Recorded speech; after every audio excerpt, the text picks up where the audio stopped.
Morning, everybody. 7 o'clock. Welcome to the Breakfast Show here on Sky News. Do the right thing so we can put this person behind bars. Police have made a direct appeal to anyone who knows who's responsible to help them catch the mass gunman who killed 9-year-old Olivia Pratt-Korbel. She was shot dead in her own home as her mum screamed for help. We'll have the latest from Liverpool this morning on the search for her killer. And Ukraine marks its Independence Day exactly 6 months since Russia's invasion. In an exclusive interview, the NATO Secretary-General, that's Jens Stoltenberg, of course, tells me that the UK and other allied powers must spend more to confront Russia. It's Wednesday, the 24th of August. Police plead for information to help find the gunman who burst into her home and shot Olivia in the chest as she was getting ready for bed. Police say the killing of a 9-year-old child crosses every boundary as they appeal for help. Also ahead, as bombs fall on Ukraine, the head of NATO tells this programme that Western nations will have to spend more on defence to keep us safe from Russian aggression. Faced with Russia's military build-up, the will to use force against the neighbours, there is a need to invest more in defence. Well, good morning from the Ukrainian capital, Kyiv, where public celebrations have been banned on Independence Day for fear of further Russian airstrikes. Rubbish piles up in Edinburgh, and it's going to get worse with binmen across Scotland joining the strike. And using a hosepipe to water your garden or clean the car is banned for 15 million people across southern England from today. Also coming up on the programme for you this morning, ever heard of the dibbler or stick nest rat? They thrived in a remote corner of the world 400 years ago. Survival expert Ray Mears will tell us about efforts to bring them back.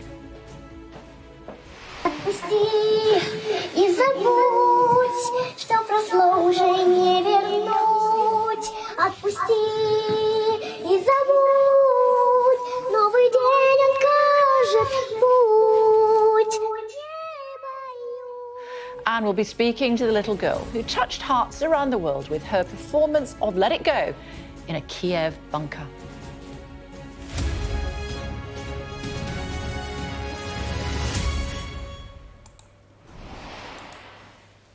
Morning. Merseyside Police say they won't rest until those responsible for killing Olivia Pratt-Korbel are behind bars. A mass gunman shot the 9-year-old on Monday night as he chased his intended target into her home. Detectives say anyone who knows the killer's identity should look at their conscience and come forward. Fraser, standing by for us in Liverpool this morning. I mean, this story was unfolding yesterday morning, wasn't it, Fraser? We had a news conference from the police mid-morning yesterday, and the details of what happened in that little girl's house came to light. I can't begin to imagine how her mum must be feeling this morning. Morning, Kay. Yes, the more details that came out about this attack and the killing of this 9-year-old girl, Olivia Pratt-Korbel, the more it beggars belief. It's almost like a scene out of a Hollywood film or a television police drama. The incident happened, 2 men walking down the road behind me, chased by a gunman, firing shots at them indiscriminately in the street, and that was when Olivia's mum, Cheryl, opened the door to see what was going on. Wrong place, wrong time. Purely innocent victims. As she opened the door, the man who was being chased saw that as his means of escape, forced his entry into the home, and as he forced his entry into the home, the gunman followed. He tried to get in as well. Olivia's mum, Cheryl, trying to keep the door closed, trying to force the gunman out. The gunman then reached through the door, firing his weapon, a bullet going through Cheryl's wrist and into her daughter, who stood at the bottom of the stairs, no doubt coming downstairs after going to bed to see what all the commotion was about. Then it almost gets worse, if it possibly could. The gunman then gained entry to the house, fired repeated shots into his intended victim, who was on the floor, and fled on foot. That's the man that police are now looking for. But his victim, the man laying in at the floor of the stairs, his friends arrived in a dark-coloured Audi car, came into the house, took him to the hospital, left him at the hospital, left the car there, there at the hospital as well, but also left Olivia dying on the floor at the foot of the stairs. Incredible callousness to take care of their own, not to try and attempt to help a 9-year-old girl who'd been shot in the chest and was laying there dying. So it beggars belief as to the thought process there. But just imagine what was going through Cheryl's mind. A mother with Olivia and two other siblings, two of Olivia's siblings in the house as well, trying to protect 3 children from an unknown gunman who just arrived at the door at 10 o'clock at night. You can only imagine the horror, the fear, the fighting instinct that she had to try and keep those people out as they forced their way into the home, and a gunfight basically ensued at the bottom of the stairs in their own home. Police say these people have to be brought to justice. They need to know who commissioned this, if this was a targeted attack, who the gunman was, where the weapon came from, why he was following this man. Details about the man. He was operated on yesterday, the man who'd been shot by the gunman, a 35-year-old man, had undergone surgery yesterday. He still hasn't been able to give police any information. They're still waiting to question him because of his condition. So police are saying that someone must know what's happened here. Someone must know, whether they are from the community, whether they're from the criminal community, that the killing of a 9-year-old girl has crossed every boundary, and this is not a time for keeping silence. This is no time for any false codes of honour in order to try and protect these individuals. The man responsible for killing a 9-year-old girl still at large somewhere in the Merseyside Force area, they believe, and the situation now is that they think that the public must be able to help. There will be someone who has that key piece of information that can lead to the man who callously shot and killed a 9-year-old girl in her own home. Fraser, you think if you've got your kids at home with you, they're safe. You know, you never really know when they're out and about. This one was 9 years old. She'd been playing with her friends on the front there, just behind you, not an hour before. She was ready for bed. Her mum thought she was safe. A gunman breaks in and shoots her in the chest at the bottom of the stairs. What impact has that had on the rest of the community? A community like this is a close-knit one. It sounds like a cliche. We hear that phrase very often, a close-knit community, but that's exactly what this is. It's not a transient community. The people who are born here, grow up here and stay here. There are next-door neighbours who are family members. There are extended families living along this street. Everybody knows everybody. The children all know each other. We're hearing that the children regularly play in the street. Children from the ages of 3 or 4 up to mid-teens all play together. They all know each other. This will be a devastating blow to this community, to the parents who'll be fearing for the safety of their own children and for the children themselves. They've lost a friend, a kind and caring and loving young girl, according to her head teacher and according to the tributes from those who knew her. So at every level, at every age in this community, it's caused shock and no small degree of fear. OK, thank you, Jamie Carragher. Liverpool celebrity, of course, footballer, he has been commenting on it. He wants stricter laws as far as carrying guns and knives are concerned. We're also going to be hearing from the former Chief Constable of Greater Manchester, Sir Peter Fahy, from James Heappey, who is the Defence Minister, Armed Forces Minister. He'll be joining us as well in just a few moments' time, and also a representative from the Liverpool Echo. How are the papers looking at that story? Let's start with the Sun. This is what they say. Here we go. Gunned down at bedtime and left to die. The Eye describes the 9-year-old as the youngest victim of gangland killings, and that's on its front page. The Express calls Olivia an innocent victim of gun wars. The Liverpool Echo poses a direct question to those involved in the killing or anyone who may be protecting them. Whose side are you on? And The Guardian says it's learned that the attempted killing of a senior gang member led to Olivia being mistakenly shot dead. Mistakenly shot dead. He reached around the door and shot her in the chest. Russia's invasion of Ukraine 6 months ago has changed the world. Thousands of people have been killed. Cities have been reduced to rubble. Energy and food prices have soared. And the whole of Europe has been forced to reconsider its security. At the heart of West's response has been NATO's Secretary-General, that's Jens Stoltenberg. In an exclusive interview with me for Sky News, he said the UK and other Western allies need to spend more on defence to protect against the threat from Russia. 2% is a minimum, so of course we welcome UK and others which are aiming at a higher level of spending than 2%, because the brutal reality is that faced with Russia's military buildup, the will to use force against the neighbors, there is a need to invest more in defense. And you can watch that exclusive interview in full a little later on in the programme. Joined now by James Heappey, the Armed Forces Minister. Hello, Mr Heappey. I want to ask you about what Jens Stoltenberg has been saying to us, but first, I know that you are a father yourself. Thoughts on the incident in Liverpool? Yeah, my kids are about the same age, and you know, the language that your reporter used, and as you just observed, the senselessness of just reaching around a door and ending a 9-year-old life is it's pretty shocking, and it makes you reflect on how safe you do feel in your own home. What's extraordinary is that, as your reporter so eloquently set out, lots of people saw parts of what unfolded in Liverpool, and the police need those people to understand that those who kill 9-year-olds need to be brought to justice, and the information that they hold, no matter how fearful they may be of sharing it, could be key to achieving some justice for Olivia and her family. Everybody in government wants those who saw what happened yesterday to come forward with the information they have so that Merseyside Police can bring those responsible to book. Jamie Carragher's called for an increase in the sentences for gun and knife crimes. Is now the time to start looking at that again? Well, I don't think that only a few hours after such a barbaric incident, it's right for a government minister to say that there must be a policy change. But moments like this obviously focus minds, and I'm sure that when the new government comes together, it's these sorts of events that cause discussions for the new Home Secretary and the new Justice Secretary. But I will leave it to them. In the meantime, what everybody, I hope, agrees is that getting information to the police so that their investigation can proceed quickly and the people responsible be brought to justice is what matters most. As I mentioned just before we came to you, Mr Heappey, we have an exclusive interview with the NATO chief, that's Jens Stoltenberg, a little bit later on this hour. I spoke to him yesterday, and he was basically saying 2% GDP is what NATO countries are supposed to pledge. Not all of them do. I know that you will tell me that the UK does. I get that. He's saying probably need more.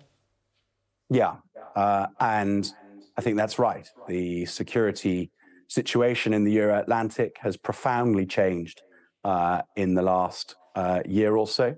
And as we see, tensions continue to rise in the Far East, in the South China Sea. So it does feel like we are at a sort of epoch change in our security situation, and thus the spending that's required.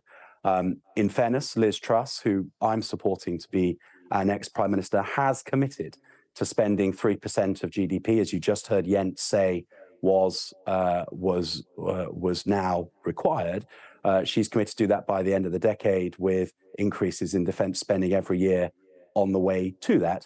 But to be fair, because this morning I'm speaking to you from a Department of State, and I don't think it's right to use it as a platform for a leadership contender, Rishi Sunak has also said he will increase defence spending, not quite to the same level, but nonetheless he has said that he will increase our defence spending too. Yeah, at 2.5% and 3% respectively. But, you know, I also heard from Jens Stoltenberg. He said that we are now on a Cold War footing. He was talking about increasing the numbers of NATO troops from tens of thousands to hundreds of thousands. Our percentage GDP spending during the Cold War was 9%. I mean, is that something that we might be looking at?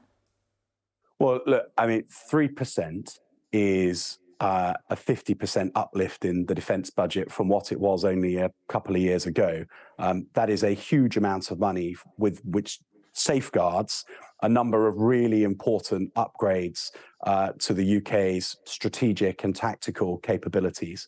So I think 3% by the end of the decade is a great commitment. It will transform our defence capabilities.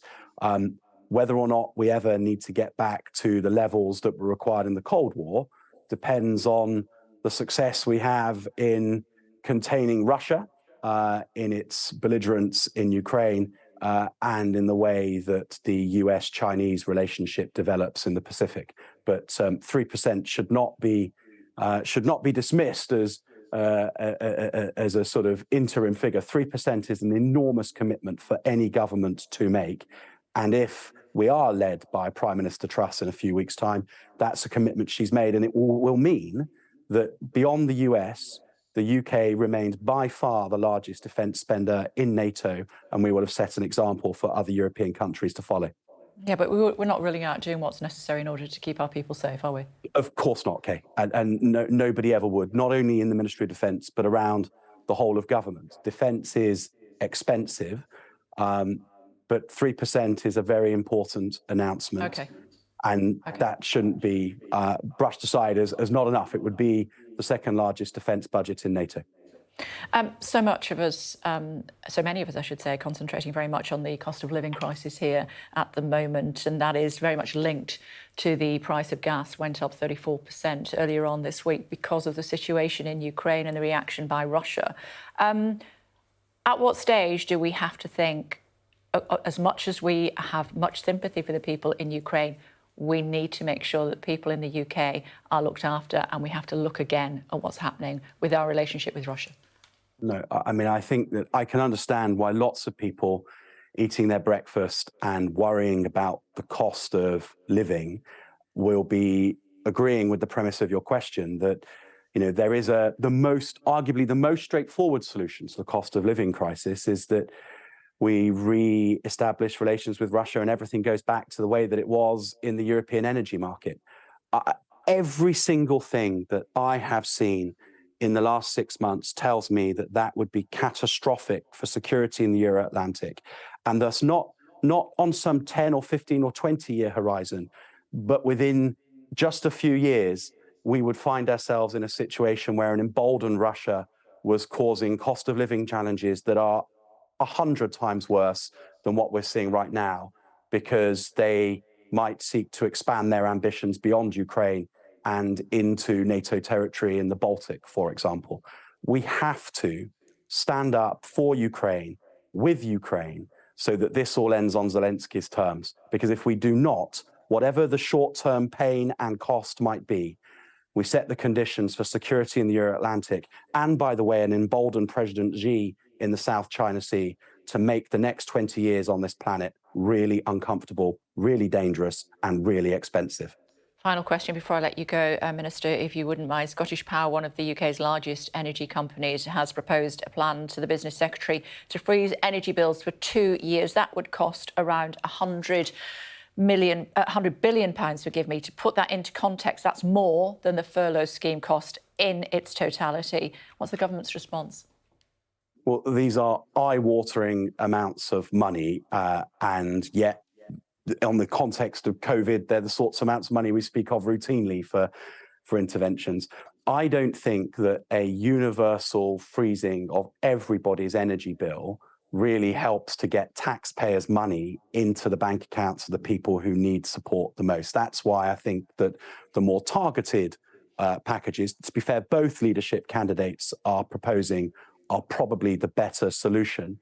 But what everybody needs to know whilst watching your show this morning, Kay, is that the government of the United Kingdom is going to help them with the cost of living. There's lots that's already being done, but I know that it will be the first priority for the new Prime Minister to make sure that the government does more to help them through the really expensive winter that lies ahead. OK. Thank you, Minister, as always. Thanks, Kay.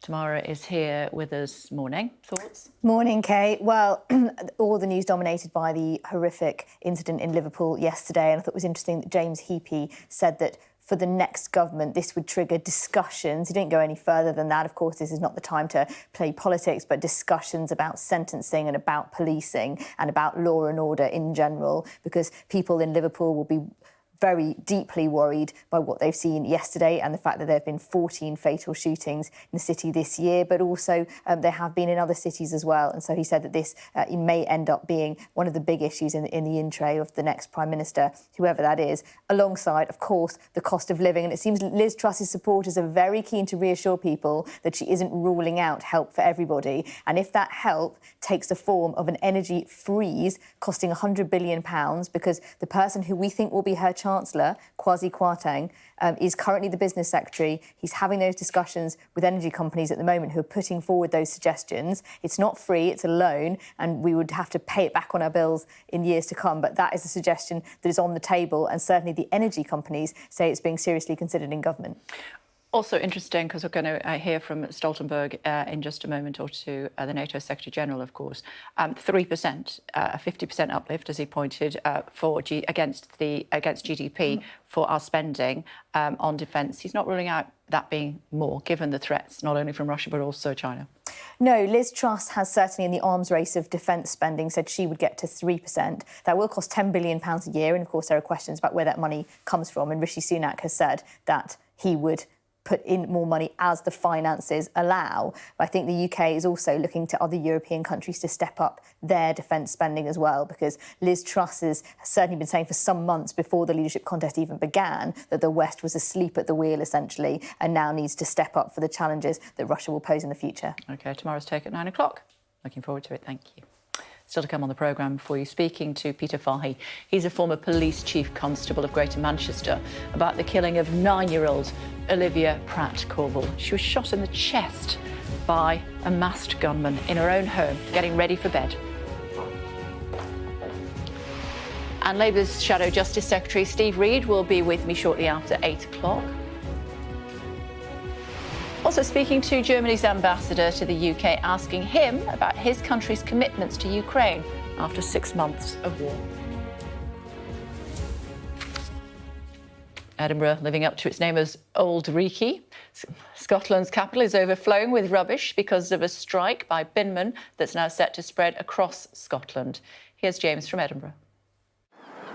From Edinburgh's North Shore, you could see the mist rolling in. The city's bin lorries were rolling nowhere.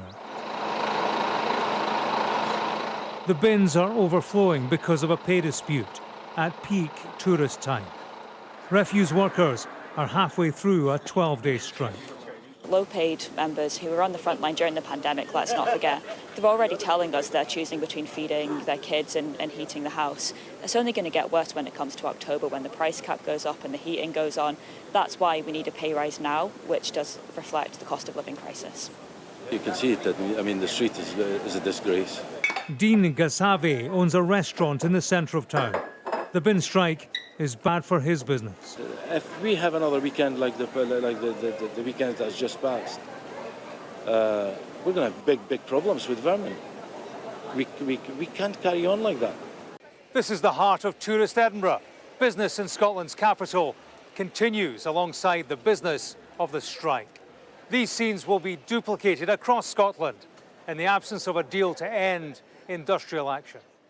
Now refuse workers at more than a dozen Scottish councils are to stage walkouts. Local councils blame the Scottish Government for cutting their funding, but First Minister Nicola Sturgeon denies her administration is to blame. We want to see workers offered the fairest possible pay deals in a situation, an inflationary situation that is difficult for workers and for families across the country. The Scottish Government is determined to support pay deals that are as fair as possible. It is the political crossfire amidst a deepening industrial dispute with no sign of immediate progress. James Matthews, Sky News, Edinburgh. A hosepipe ban comes into force for 15 million people across southern England today. The water company says it's due to the unprecedented weather conditions, referring to months of hot, dry conditions. 6 water companies have now announced hosepipe bans. Metropolitan Police are to review all aspects of their investigation into the search for the student nurse Owami Davis after she was found safe and well in Hampshire. She was located nearly 7 weeks after she was last seen. The 24-year-old is being supported by specialist officers. Trades Union Congress is pushing the government to increase the minimum wage to £15 an hour. It's making the call as a summer of strikes continues across the UK and during a time when workers have seen their pay lag well behind soaring inflation. Let's now return to the tragic events in Liverpool, where criminals have been urged to give up the gunman who killed a 9-year-old girl. Joining us now is former Chief Constable of Greater Manchester, and that is Sir Peter Fahy. Hello to you, Sir Peter. Thanks for joining us on the programme this morning. Tell tough time for the communities of Liverpool. How do you start to keep a city together when something like this happens? Well, in the aftermath of an incredible, awful tragedy like this, people do come together. And, Serena Kennedy, the Chief Constable, has made it clear that she needs the support of the whole community. But it's not just about arresting this particular individual who committed this crime. It is about the criminal network behind them. It's whoever paid for this, it's whoever organised it, whoever transported the gunman to the scene. It is about a whole criminal outfit there. So it's not just about this individual horrendous crime. It is about the fact that often communities in some of our cities have to live with this sort of organised criminality around them, subverting the normal system, operating things like the drugs trade, the market in stolen goods, illegal money lending, whatever it might be. And it needs all the agencies and local people working together long term to undermine this. You were speaking there about the Chief Constable. She has asked criminals in the area to examine their consciences and cooperate with the police. From your experience, do they? It's very rare, really. This at the end of the day will be down to either a lucky piece of information from the public, really good analysis of things like mobile phone data, forensics.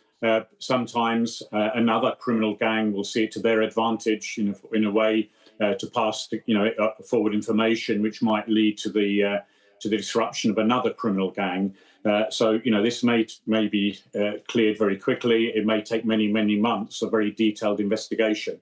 But as I say, it is about the long-term aim, the long-term effort to undermine these criminal gangs. As I say, which cause misery to lots of communities. Those of us who live in nicer areas don't feel it. But the fact is, the market in stolen goods, when cars are stolen, when things like watches are stolen, and some of the awful muggings we're seeing in places in London, there are criminal gangs behind this. And what we saw with this awful murder is the fact, just the sheer the callousness and the viciousness of some of these gangs who are prepared to use horrendous level of violence. That's how they maintain their power and their intimidation. Sometimes innocent members of the public get caught up in that, but often when criminal members suffer the most horrendous injuries, they refuse to cooperate with the police or tell the police what's happened because either they want to exert their own revenge or just out of fear. Yeah, what about this character who's in hospital at the moment? His mates came, picked him up, basically walked over a dying child in order to pick him up and take him to hospital. The police will want to talk to him as a matter of some urgency. Absolutely, and we'll want to talk to the people around him and absolutely investigate the whole background exhaustively about this. The police may well have a very good idea about, who's behind this, what is the particular feud, what's the particular dispute that this is being played out within.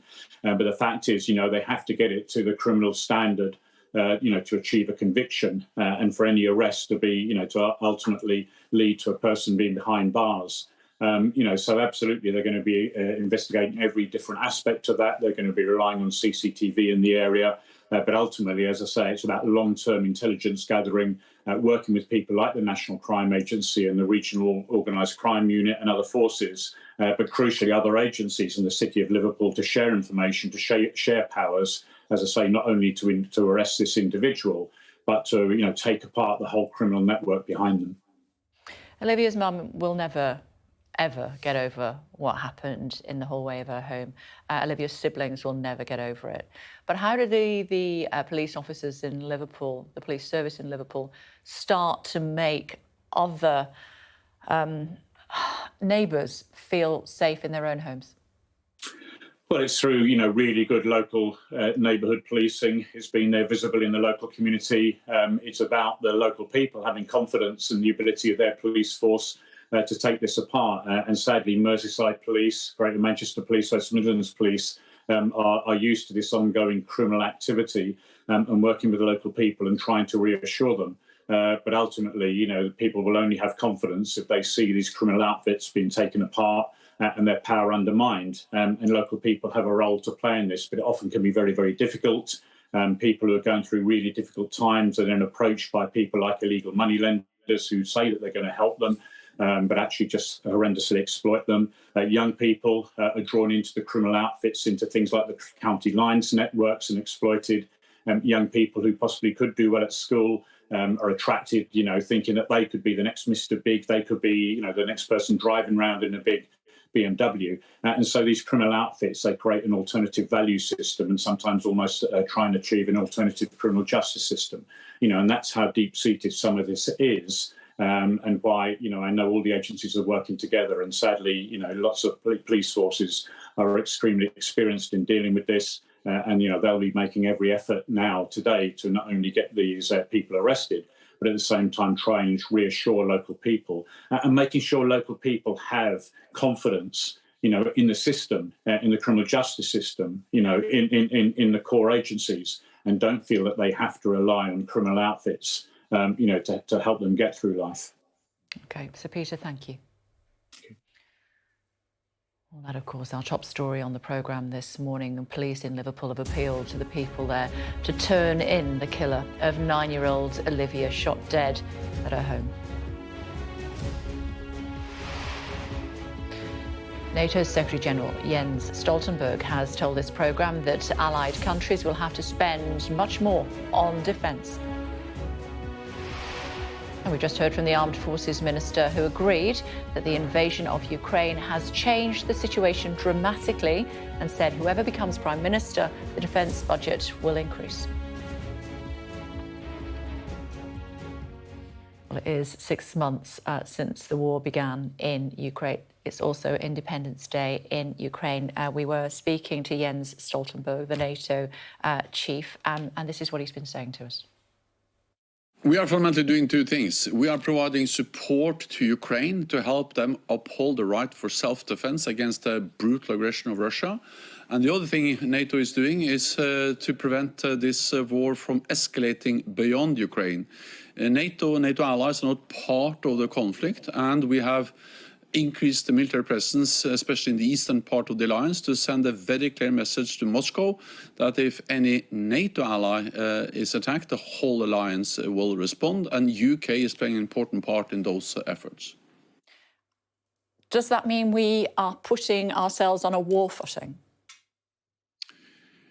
It means that we are supporting Ukraine in their defensive war against the Russian aggression, and then it means that we are doing what we can to prevent the war from escalating to directly involve NATO-allied countries.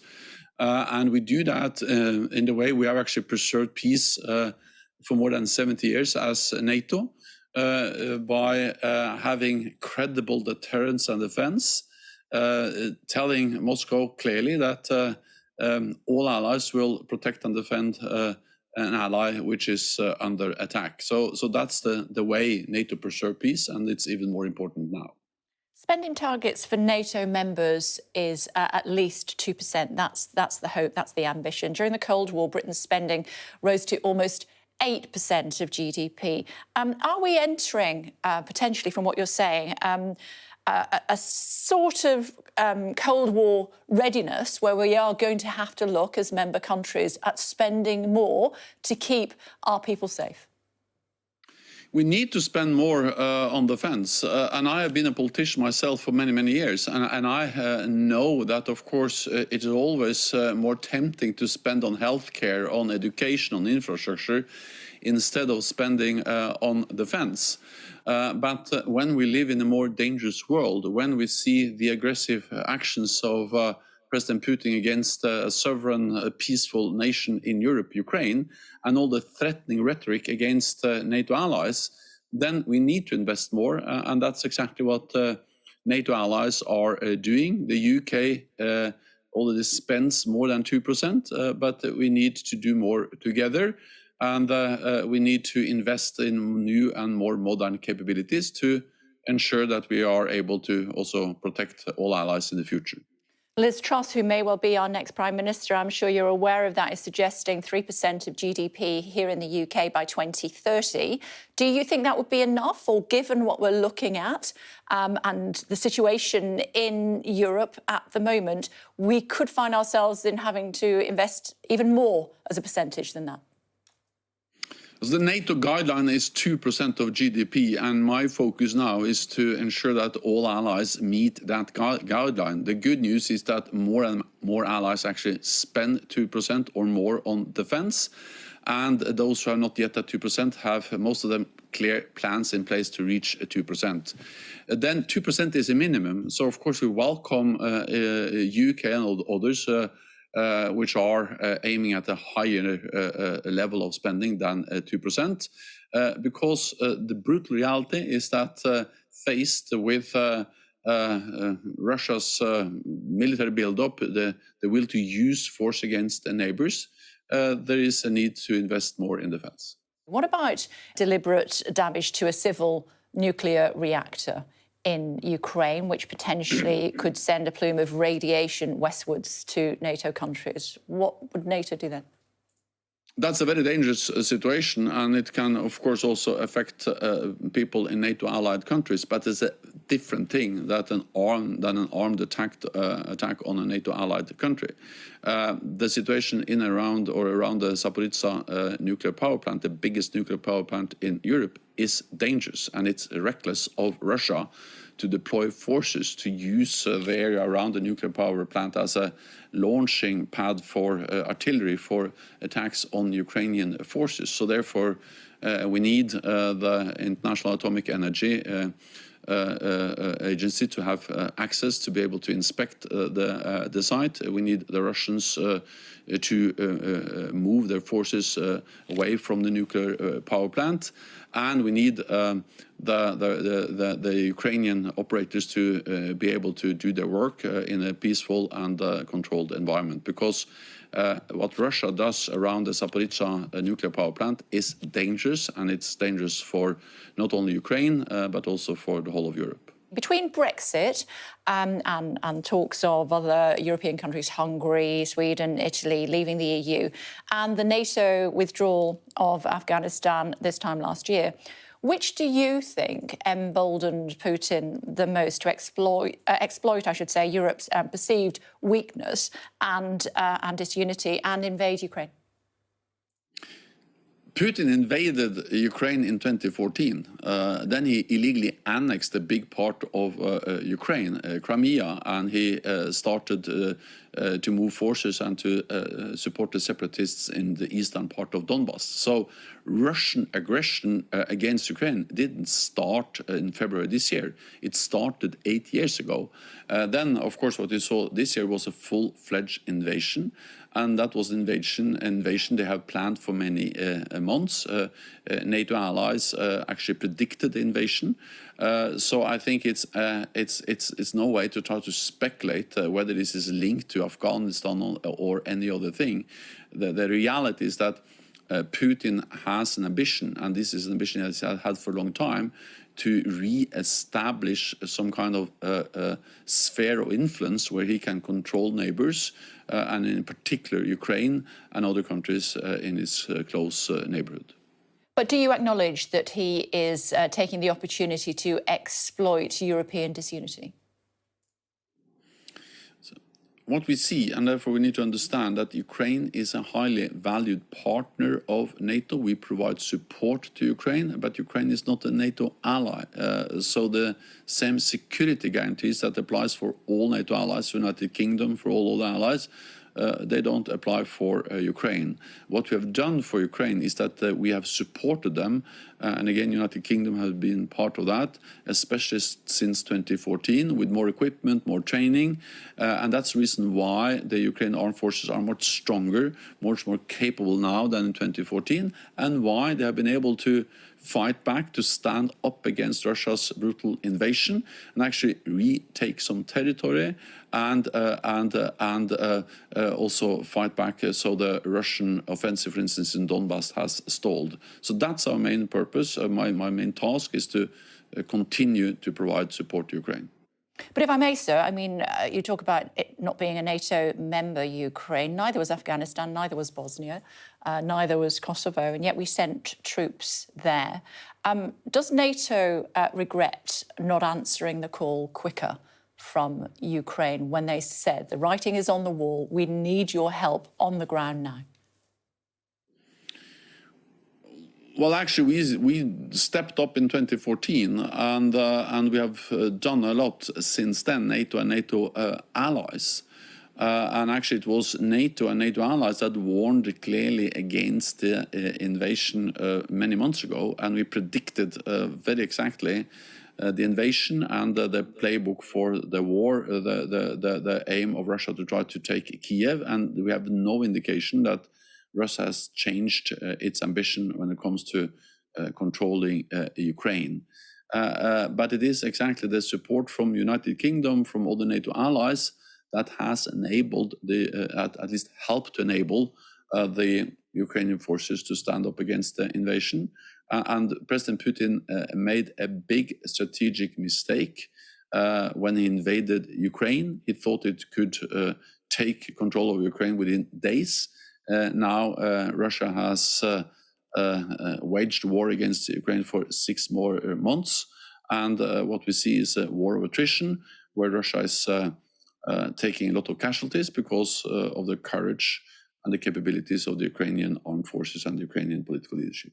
You've mentioned 2014 and the invasion, the annexation of Crimea a couple of times there. Should NATO support Ukraine's endeavour to recapture it?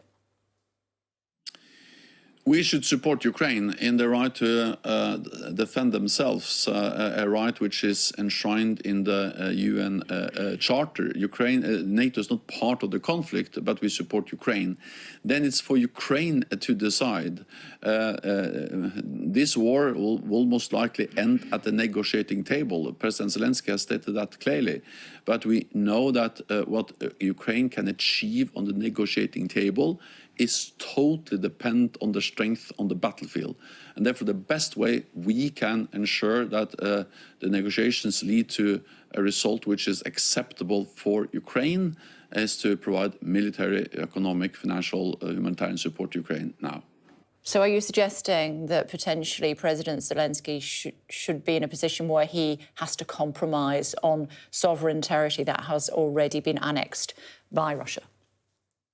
It's for Ukraine to decide. Our responsibility is to support them as much as we can with more support, with faster support, and I engage directly with political leaders throughout the alliance to speed up delivery of military support. And then President Zelensky, the Ukrainian people, have to make the final decisions on negotiations and what kind of agreement they are ready to go into. But the aim of NATO support, the purpose of NATO support, is to ensure that Ukraine can prevail as an independent sovereign state in Europe. We have to understand that the easiest way to end this war is for President Putin to stop fighting, to stop attacking. If President Putin stops fighting, we will have peace.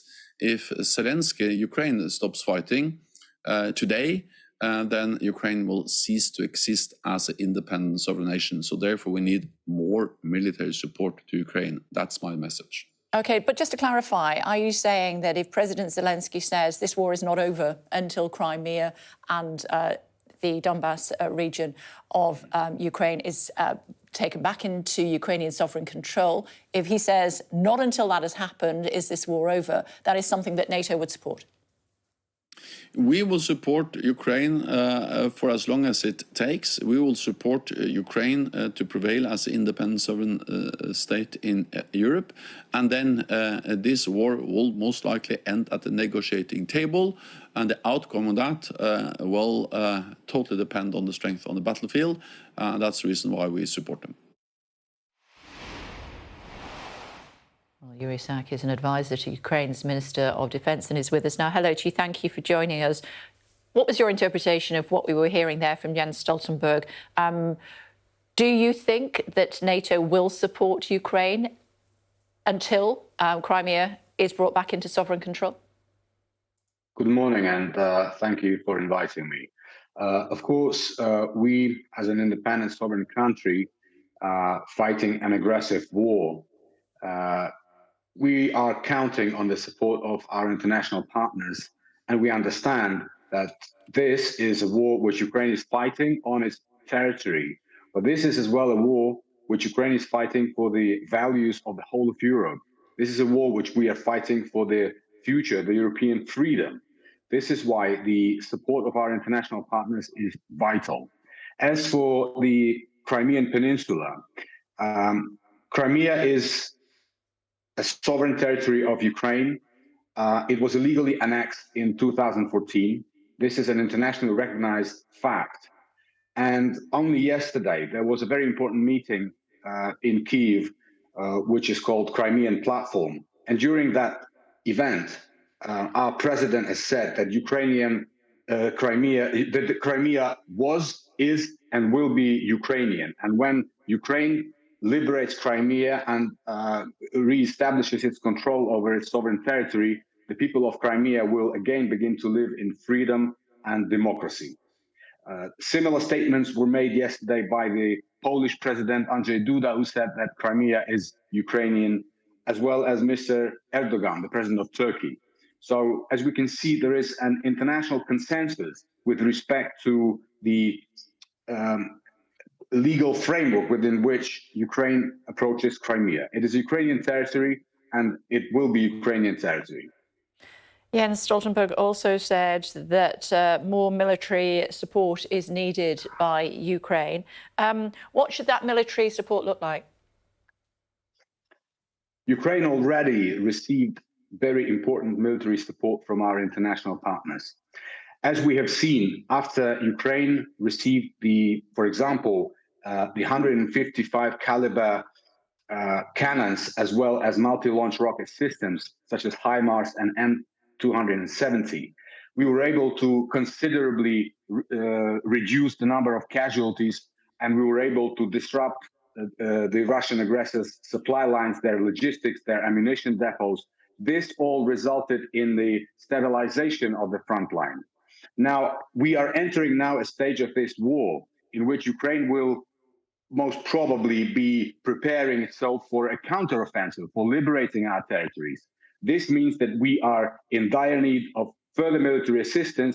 In particular, we need tanks, we need armored vehicles, we need combat aircraft, and of course, we need missiles such as ATACMS missiles, which have a longer firing range, up to 300 kilometers, because this will enable Ukrainian army to be even more efficient, to strike with high precision, and to make sure that the war does not enter a protracted stage, which is not in the interest of anyone.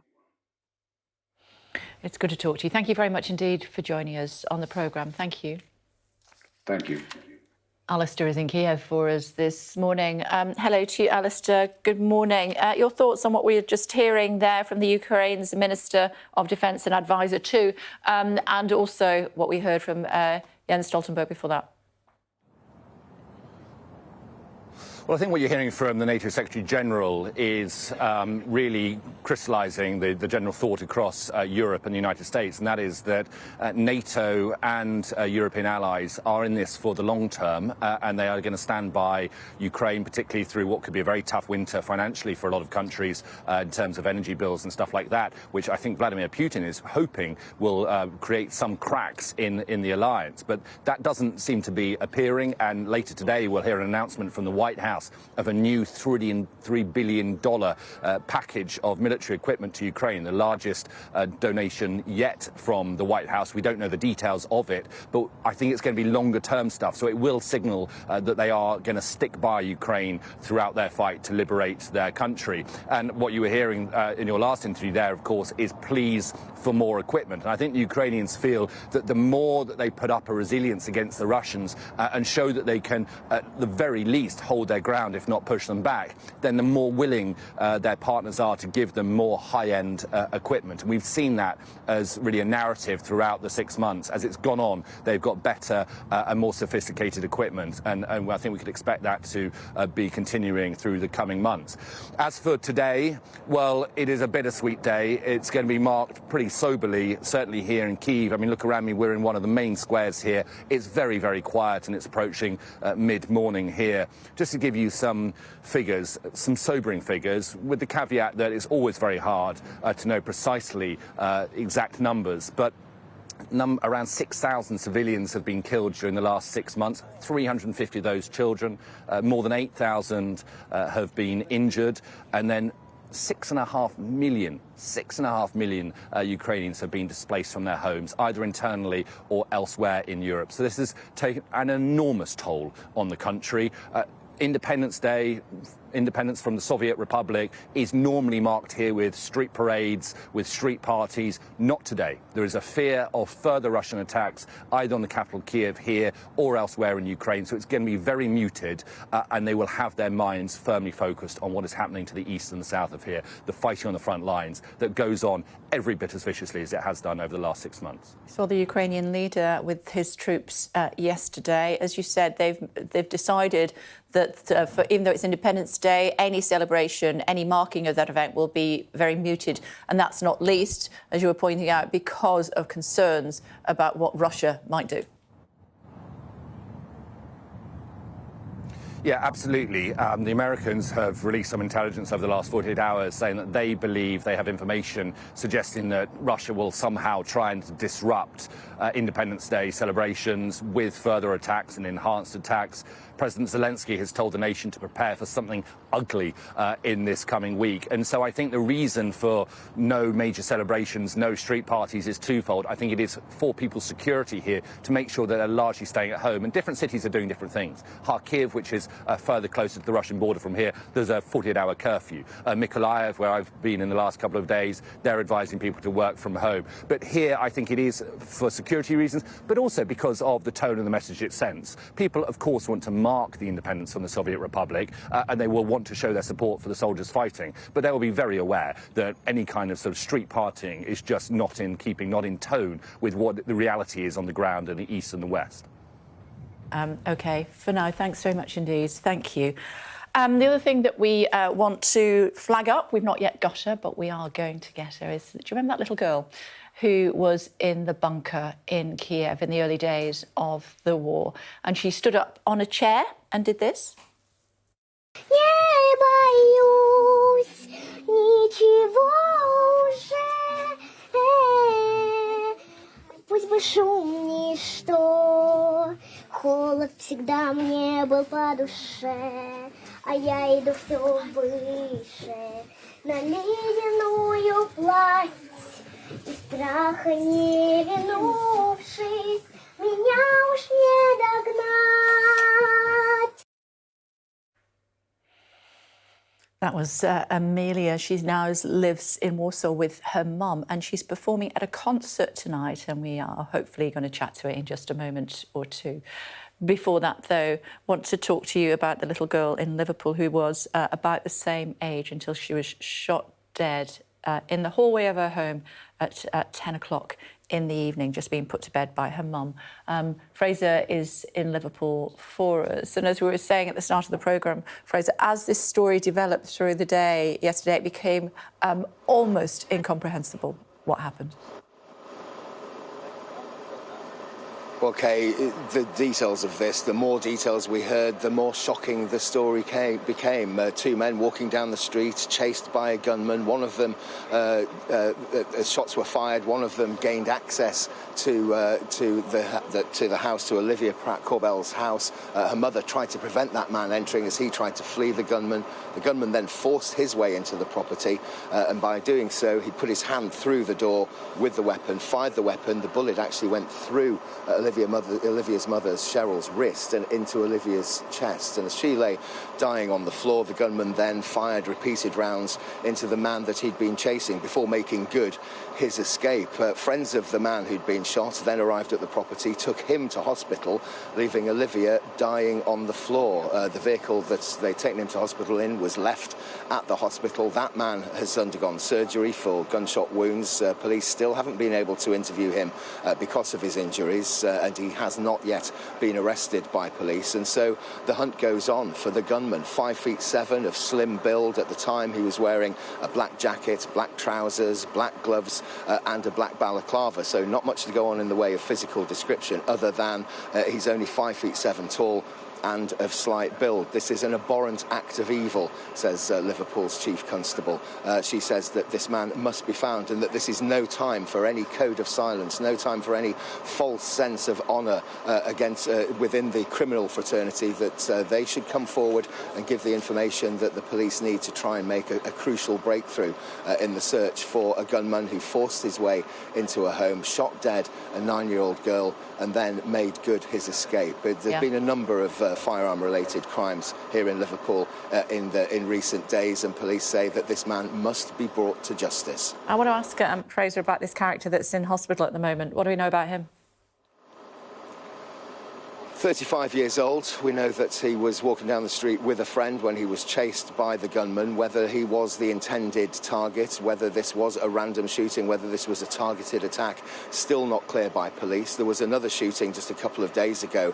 Ashley Dale, a 28-year-old woman, just a mile and a half away from the scene here. She was shot and killed in her own garden when, again, an unknown gunman forced his way into her property, began shooting indiscriminately. She tried to escape and was shot and killed in her own garden. So the situation regarding that, police haven't yet linked those two incidents, but it's unclear yet whether this 35-year-old man was the intended target. He clearly had friends in the area. They arrived in a car which was later left abandoned at the hospital after they'd taken him there, but clearly there is no honour amongst any of these people. The situation there, friends taking this man to hospital, the police said it would have been clearly obvious to them that Olivia was there, that Olivia had been seriously injured. There was no way that they could not have seen that this young girl had been seriously injured with a gunshot wound to her chest, and instead they chose to help their friend, take him to hospital and leave Olivia to die. And her mum was shot in the hand. What do we know about her mum? Yeah, gunshot wounds through the wrist as she tried to prevent the gunman gaining access to the property. Olivia and her two siblings in the property at the time. You can only imagine the horror that Cheryl was feeling as the gunman tried to force his way in. The gunshot wound to her wrist. She is in hospital. She has received treatment for that. She remains in a stable condition in hospital. Fraser, thank you very much indeed. Thank you. We'll have more on that coming up in just a few moments' time. Also, the very latest on what's happening in Ukraine. That to come in just a moment.